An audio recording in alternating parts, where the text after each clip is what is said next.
My name is Jeremy Devins, and welcome back to the Quiet Mind Astrology Podcast.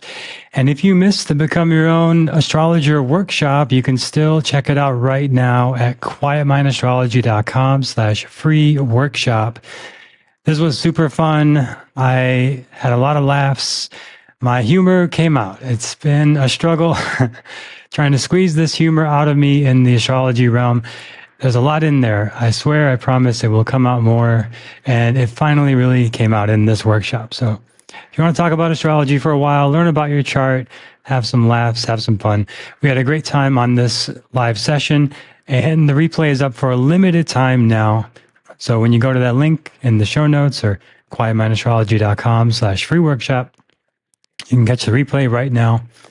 And it's about 2 hours. We talk about astrology and go really deep and show you how to read your chart, how to make interpretations that are accurate, and avoid a lot of the common mistakes that people make. So super fun. And now today, I'm going to jump into the transits for August 2024.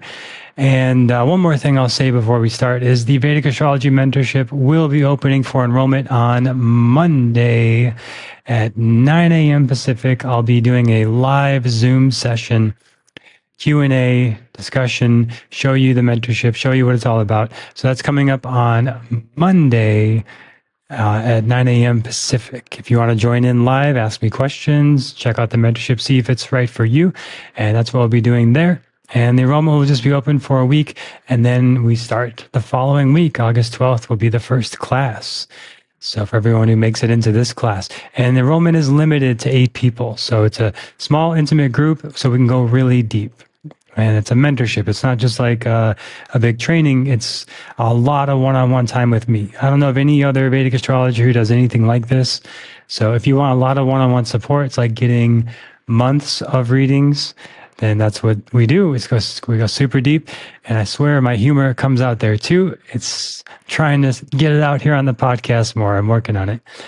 But we're going to go through the transits for August 2024.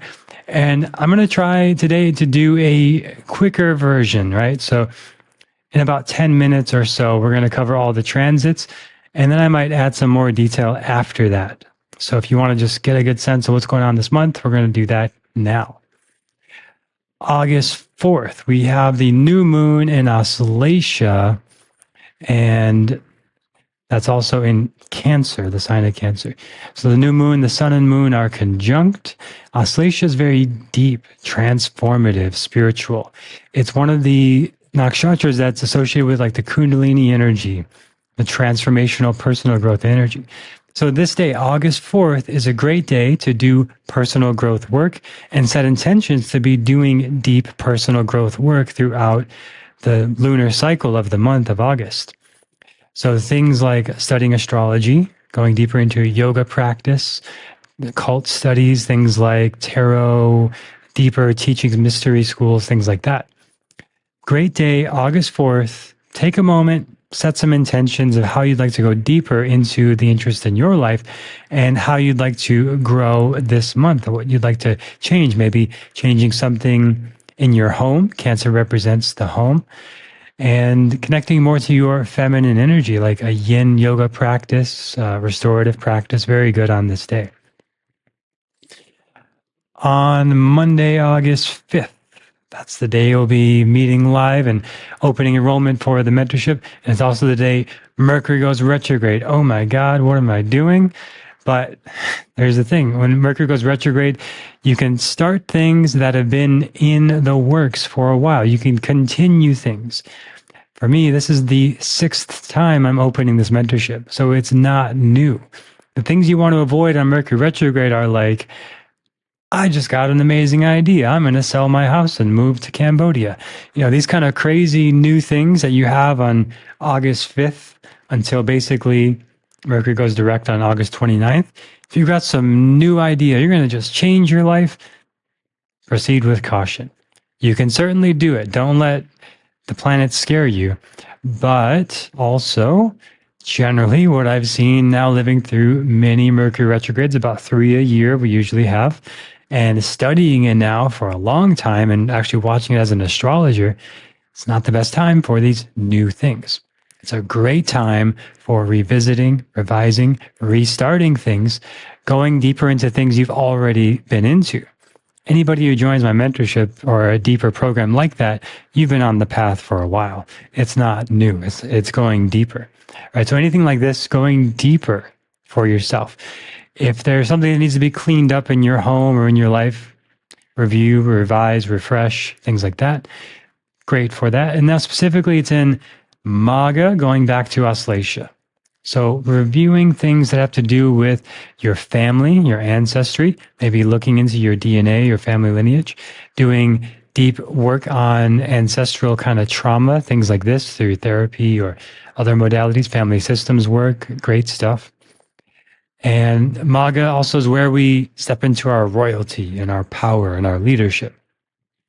And Mercury going retrograde now is like, where have you given your power away? I talked about this a lot last month. Always an important theme to be aware of, thinking, if I had more money, then I could do this. Or if I had more time, then I could do this. Or if I had a different boss, or if I didn't have to go to work today. These are all places where we give away our power to that thing.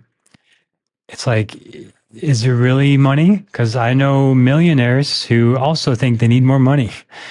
So that could be bottomless. Is it more time? I know people who are unemployed, they got all the time in the world and they've got a trust fund, so they got all the money they need. So is time really the issue? Right? It's the bringing the power back now as we go Mercury retrograde to from where you've given it away to now, it's like a choice. What does empower you? And yeah, there's realistic limitations. Sometimes there are obstacles. Sometimes there are limited resources. That's valid, but it also does not have to fully stop you. And if there's something you want, really, I've seen this so many times in every background, every circumstance.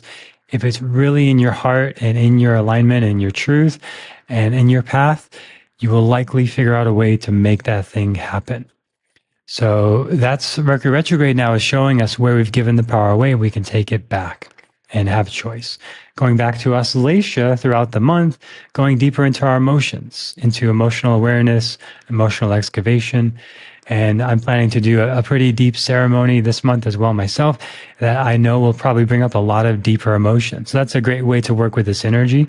Therapy, therapeutic practices, healing work where you go deeper within.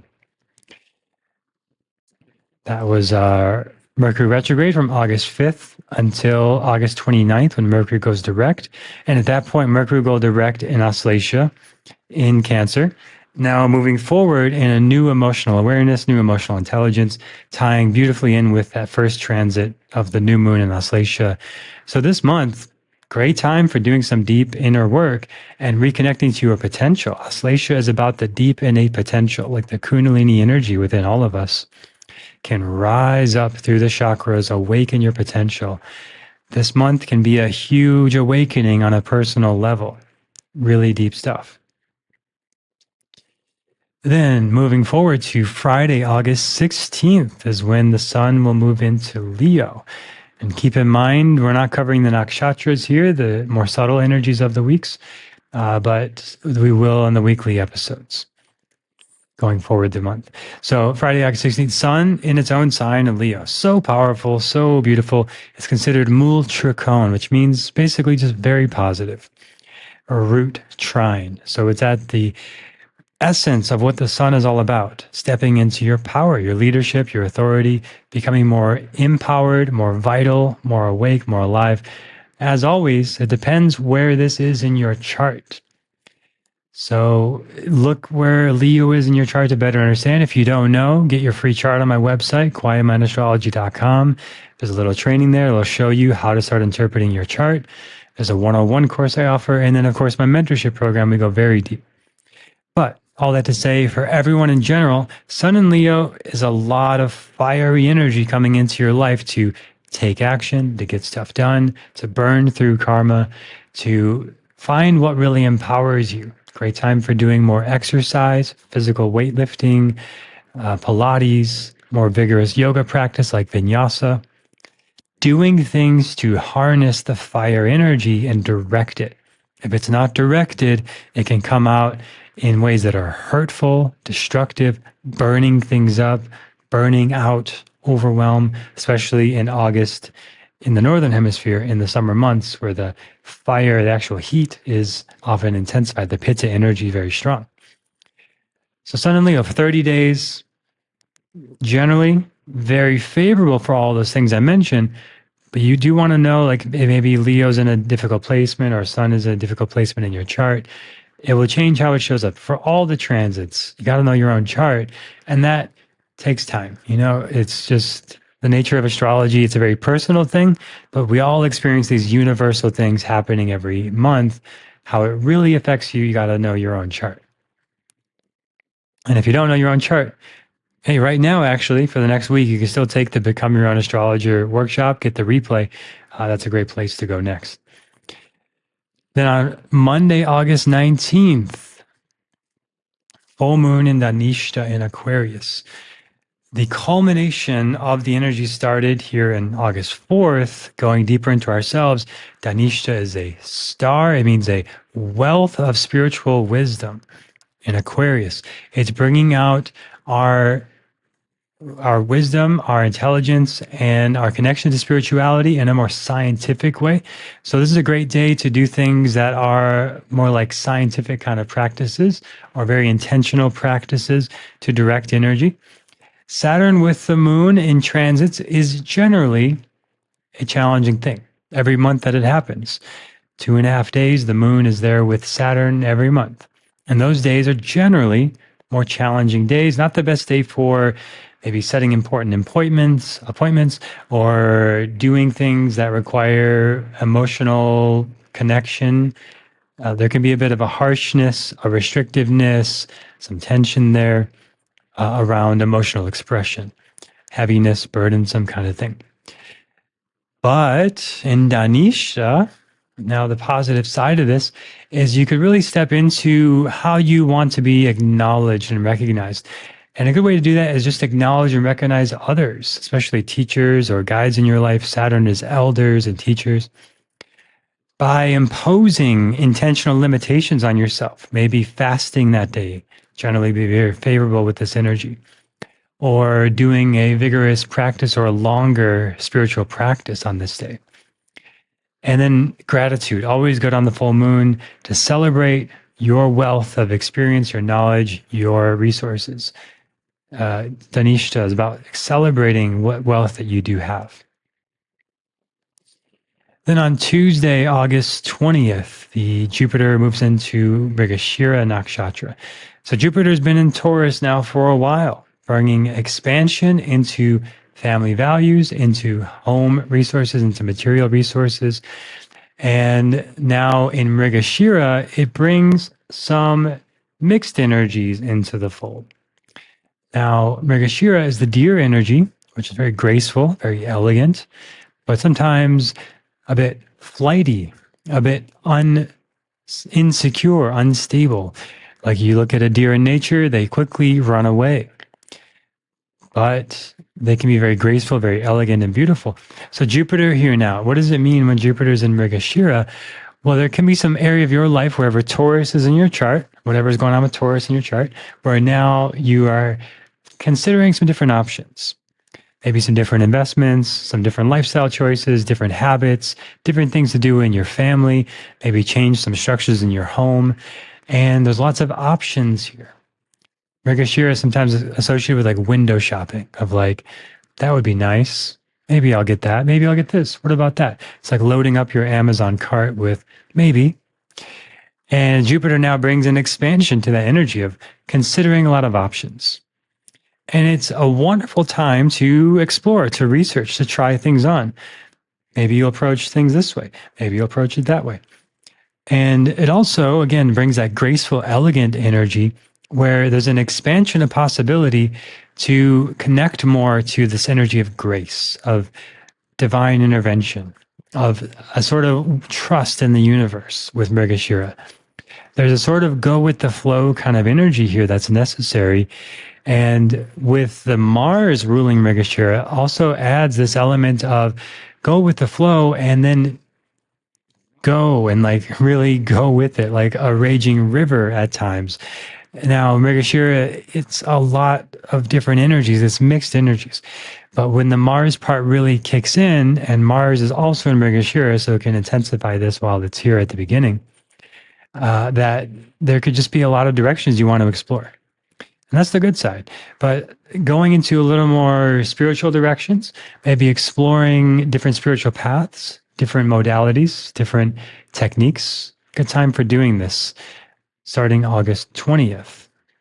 Good time for learning from different teachers, exploring different wisdom traditions, different modalities, reading different books. It's a good time to explore this kind of just like sample this book, sample that book. Like I like Audible. You go on Audible, you can sample all these books, load up your cart, and then pick the one that really resonates with you. So do the window shopping. And also with the Mars energy, it really rewards like deciding, okay, if this is the direction I'm going to go and invest, and there can be a great expansion in that area. Now on Wednesday, August 21st, Mercury moves into Cancer. So,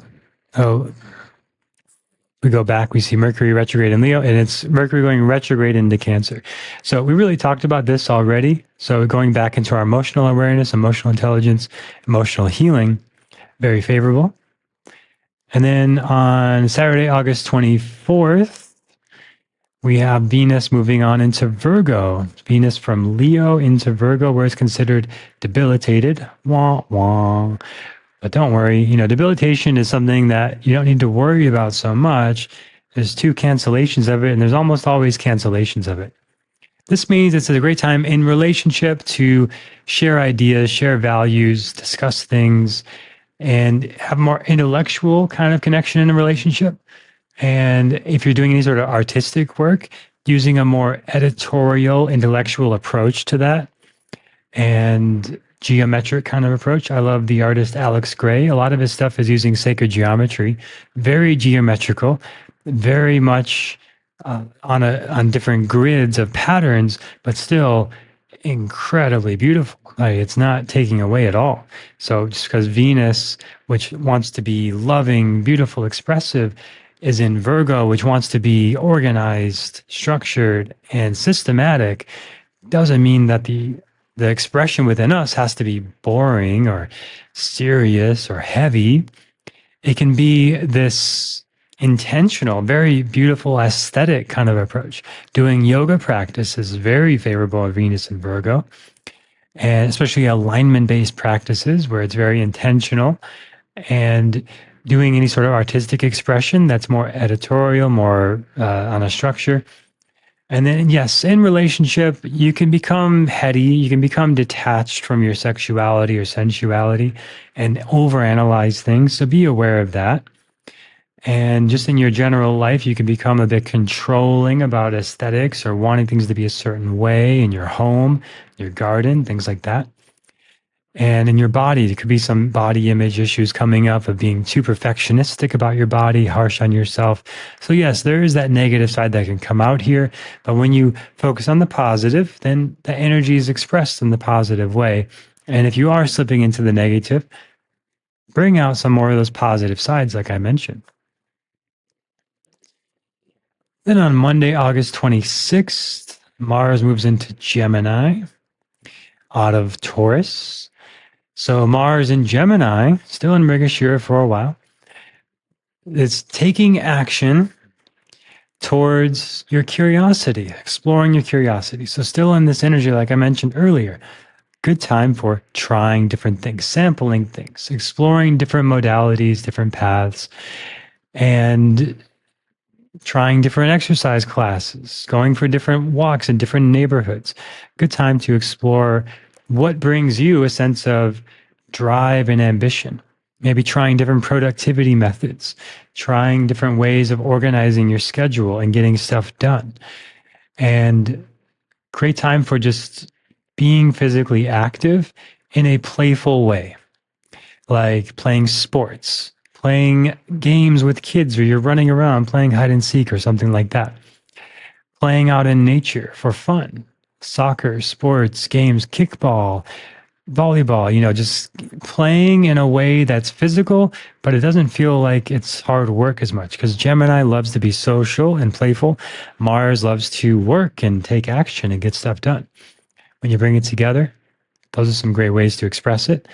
It could also come out in a way where maybe you feel unproductive. There's too many ideas, too much going on. You're overwhelmed. Mars likes missions. So, way you can work with this is just set a timer for 5 minutes. That's it. 5 minutes. I'm going to do the dishes and then I can stop. I can stop after 5 minutes. The way our brains work, though, is that once you start, now you are in that framework and you're looking for more of those connections in the brain, and it gets hard to stop, actually. I've experienced this many times. This is how it works for me, and the neuroscience points to this. You might not have that experience. Everyone's a little different, of course, in our biology, but generally that can be really helpful. Maybe you need it to be 2 minutes to get you started. Just say, just 2 minutes, I'm going to do this thing, and then I can stop. And you might find that it's now got a momentum and you don't want to stop. And then you want to do another task for 5 minutes or 2 minutes and another. And now your Mars is in Gemini. You're doing a lot of different things. You're spinning lots of plates, but you're getting it done. That can be very fun and exciting with that energy. And then finally, on Thursday, August 29th, Mercury goes direct. So throughout most of August, it's a time for going more internal. Retrogrades are generally more slowing down, going more internal, connecting back to what matters to you, what you've been working on in the past, what you want to go back to. And then August 29th, now we move forward again. Not a big deal. It happens 3 times a year. Not the end of the world. Don't buy new technology. If you need to back up your computer, do it before August 5th or after August 29th. If you need to buy some new computer or technology, new phone, generally Mercury retrograde is going to slow it down. I've tested it many times. Many clients I've talked to test this out. And it just means there's just delays and slowdowns. Like you might need to go back to the store, reload the phone, exchange the phone. Mercury rules technology. So it's especially with technology. You might need to just rehash things in some ways, resend an email, etc. But if you have some sort of meditative practice, you are getting into the prefrontal cortex, kind of focusing your mind, getting into that self-awareness. Like I mentioned a lot in the last episode, the Q&A, getting into that self-awareness. Now, these sort of misunderstandings, mistakes, overlooking things happen less. Mercury is the intellect, the intelligence, and you just got to slow down a little bit, double check things, spell check things, and you'll be fine. No big deal, nothing to worry about. But just approach it intentionally. So that's our look at August 2024 and the major transits happening this month. And now stay tuned for more updates throughout the month and more of the nakshatras, the more minute details. And great next step from now. If you haven't watched the Become Your Own Astrologer workshop, go to quietmindastrology.com. Get in there, join it, check it out. It's super fun. We had a lot of fun, and I'd highly recommend it. Even if you've taken that class before, this was my favorite one I've done yet, and super fun, great group there. So quietmindastrology.com to check out the Become Your Own Astrologer workshop, and then join me live on Zoom on Monday at 9 a.m. Pacific. The link will be sent out to everyone who's on the email list, who's getting these weekly horoscopes. So if you're not getting those weekly horoscopes, go into the show notes, and also you can go to the website and just sign up for the free weekly horoscopes. That's where I'll send that exclusive link, and you can join me on Q&A. We'll talk about the mentorship, answer your questions, and it'll be super fun. Always a good time there. So that's coming up next. And if you enjoy this podcast, thank you for listening. I really appreciate you and look forward to sharing more with you next time on the Quiet Mind Astrology Podcast.